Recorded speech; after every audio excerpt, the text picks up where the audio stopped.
राम जिते धनु पाखक लक्ष्मण ठाकुर कहते भाई राजा माने समस्ते चाहिए भांगी वृद्धांगुड़ी पर रखी पाद पर रखी भांगी राम लक्ष्मण को देखी सीता मनरे चिंता कले धनु पाखक गला बेले कौन कहले कौन चिंता कले प्रथम नासिले हे बापू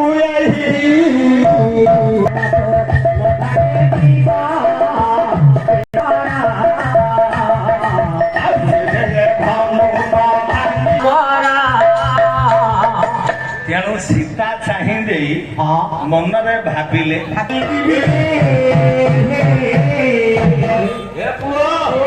दुर्गा माता को सताए जानकी स्मरण कले जुगल कुशलता भारी भारी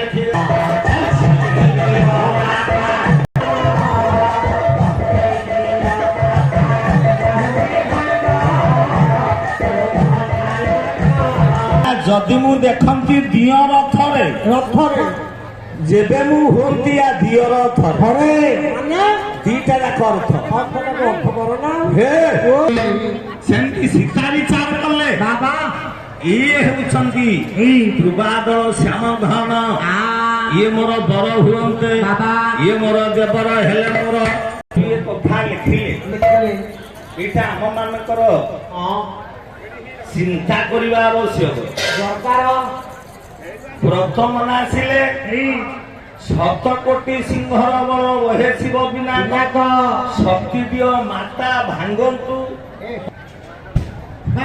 स्वामी अच्छा बाहाघर धनु टेकी ना बाहाघर हे नहीं सब सीता केमती रामचंद्र को मने मने भाविले ये मोर बर मुयांकर सह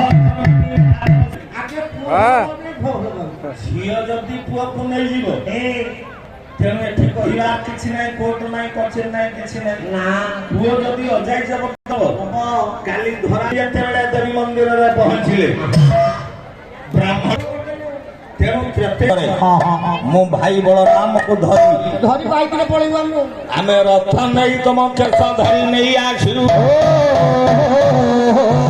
ना नहीं तेणु रुक्मिणी कहवार सिना कृष्ण आसिले शिशुपाल हो गला तेणु भाई बोले जबरदस्त नदी परस्त्री नहीं की पड़े गले बाहाघर जे बलपूर्वक नब तार शेष पर्याय वंशनाश हम रहिलानी जदुवंश ध्वंस हो गला आज जो न्याय धनु को टेकी भांगी देले वर्णमाला देले किए ना माँ जानकी बाहाघर केते भाग रे विभक्त केते प्रकार बाहाघर होची 7 भाग रे विभक्त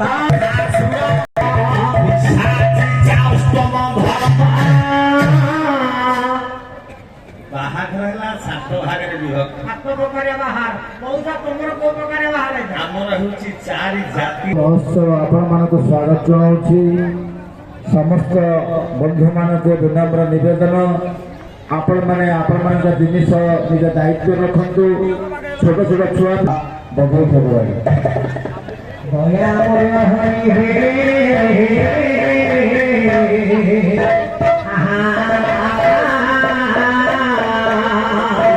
ତେଣୁ ପୁଅରେ ଯେତେବେଳେ ଭାମ ଭାଙ୍ଗିଦେଲେ ପ୍ରଜାପତି ତଥା ସୁର ଗାନ୍ଧର୍ବ ରାକ୍ଷସ ଶୈବ ପିଶାଚିତା ଆଠ ଭାଗରେ ବିଭାଗତ।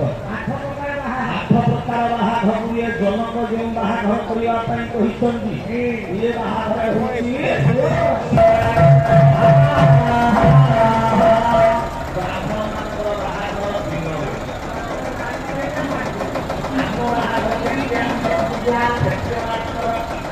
ଯଦି ମନ୍ଦିର କରିବା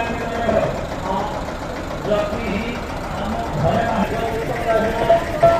ପ୍ରଜାପତି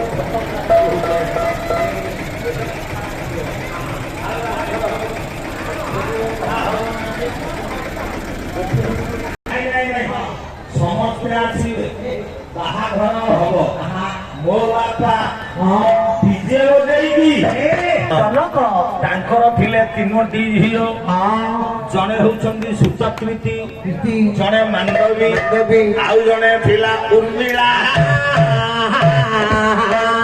ତେଣୁ ରାମକୁ ସୀତା ବିବାହ କଲେ, ଭରତଙ୍କୁ ମାଣ୍ଡବୀ ବିବାହ କଲା, ସୁତକୃତି କି ଶତ୍ରୁଘ୍ନ ବିବାହ କଲେ, ଲକ୍ଷ୍ମଣଙ୍କୁ ଉର୍ମିଳା ବିବାହ କଲେ। ସମସ୍ତେ ଯେତେବେଳେ